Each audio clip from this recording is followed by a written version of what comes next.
대표. 이명박이 BBK와 다스의 실소유주라고 폭로했지요. 그동안 청주 외국인 보호소에 있었는데요. 자, 오늘 시사인 주진우 기자를 초대해서 이 사안에 대해서 한번 다뤄보겠습니다. 주진우 기자님. 네, 안녕하십니까. 자, 사실 김경준 씨 출소 소식은 우리 주진우 기자께서 페이스북에 올리시기 전에는 아무도 몰랐어요. 단독 페이스북이었습니다. 아, 단독 페이스북 포스트. 네. 예. 자, 일단 김경준 씨가 만기 출소했다는 것도 사실 좀 놀랍습니다. 김경준 씨가 지금 감옥에 간 지가 8년이 넘었어요. 예. 8년이 넘고 9년이 다 돼가는데요. 예. 사실은 8년 복역을 하기로 했는데 100억 원을 추징금을 내지 못해서 노역형에 처해 있었습니다. 그게 다 끝난 게 어제였습니다. 아, 하루 얼마씩 해서 노역이었습니다. 네, 하루에 2천만 원씩 했습니다. 야, 이거 황제 노역이란 이야기 들을 법한데요?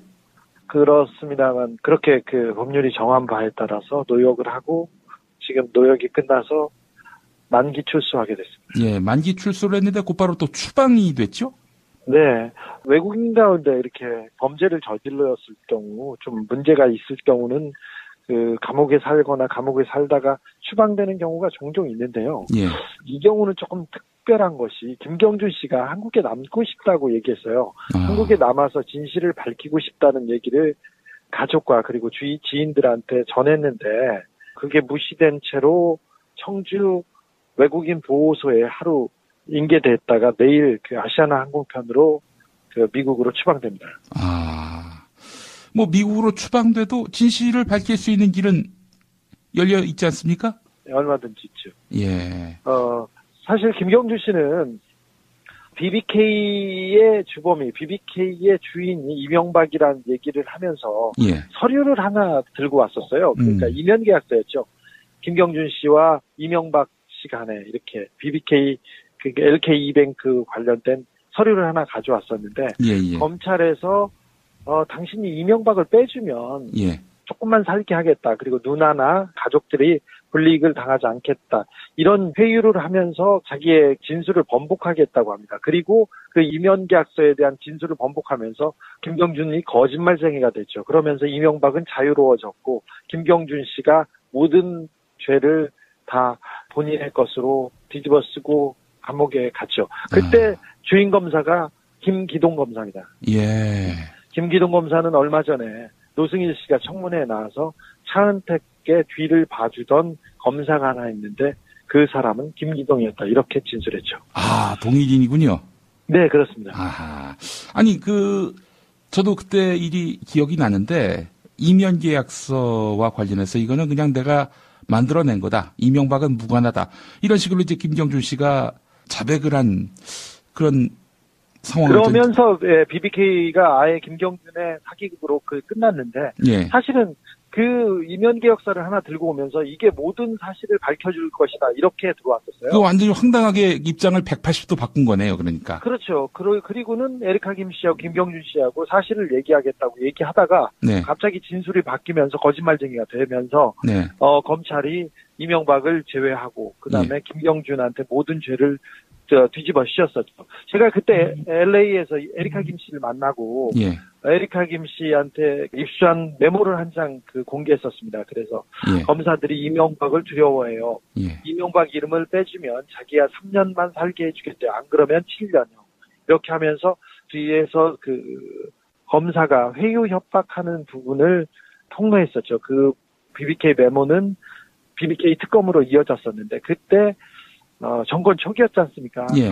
아시다시피 인수위 시절이었기 때문에 이명박 대통령 당선자가 가장 힘이 있을 때여서 예. 검사들이 벌벌 기었고 특검도 마찬가지였습니다. 그래서 꼬리곰탕 한 그릇 먹고 수사를 끝내버렸던 그런 내용이었습니다. 예. 지금의 박영수 특검과 비교해보면은 정말 보잘것없는 특검이었습니다, 그때.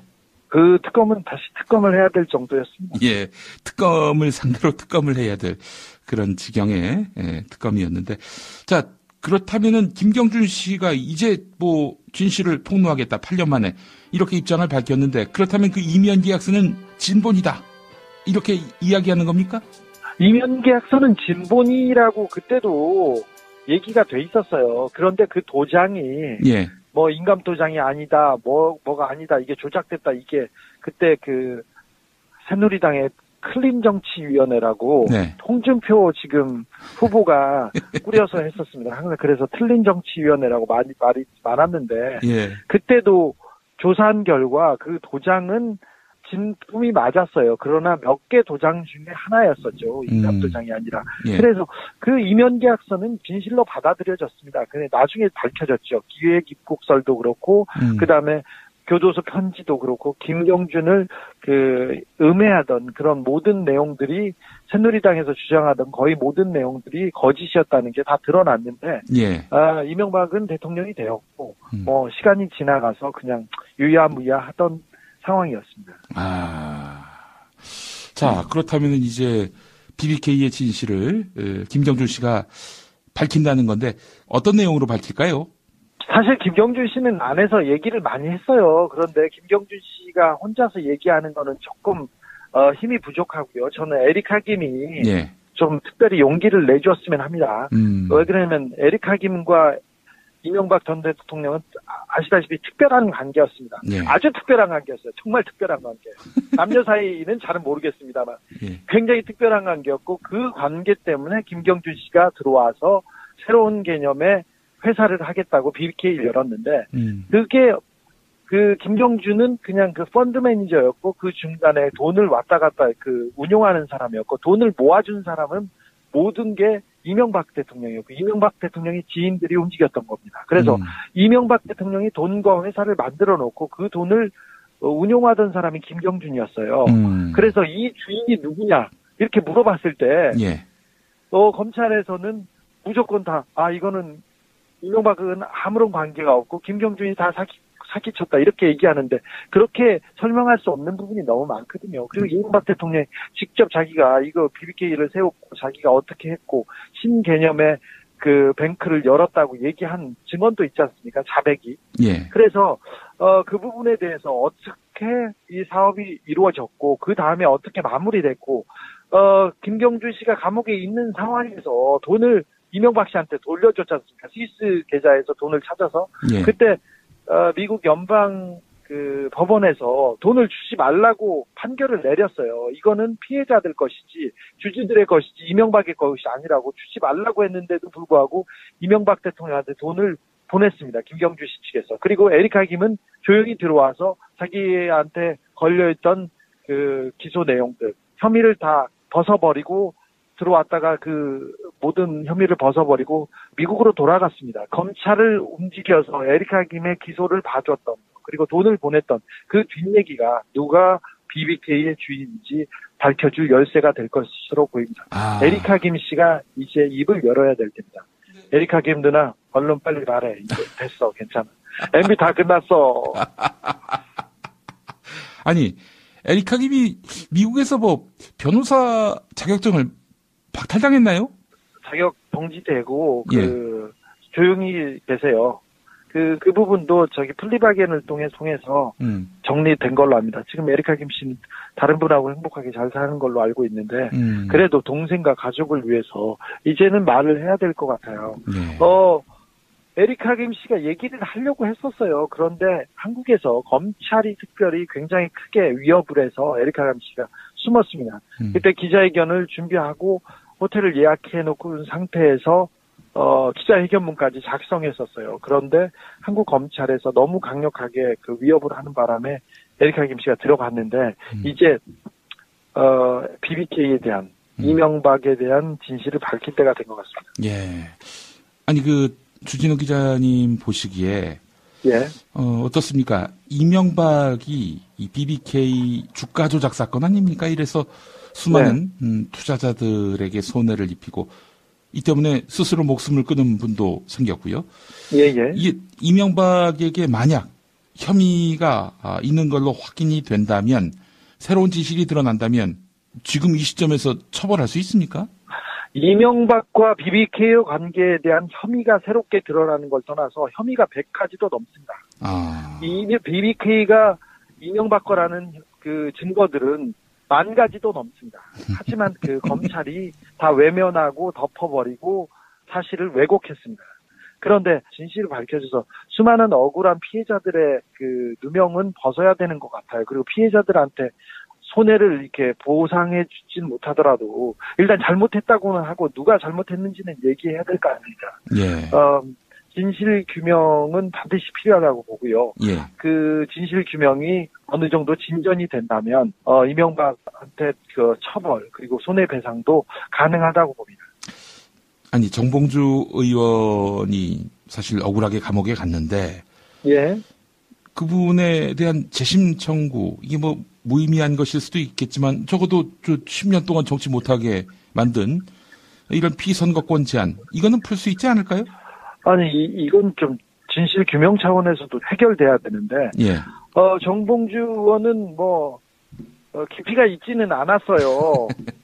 BBK에 대해서 하지만 열심히 하던 사람이었고 무엇보다도 그렇죠. 박근혜 대통령이 주장한 그 의혹 제기를 그대로 얘기했습니다. 그래서 누구는 똑같은 얘기를 했는데 감옥에 1년 갔고 누구는 대통령에 대해서 처벌도 받지 않고 아예 혐의를 묻지도 않았습니다. 이거는 법의 형평성, 공정성 차원에서 있을 수 없는 일이죠. 예.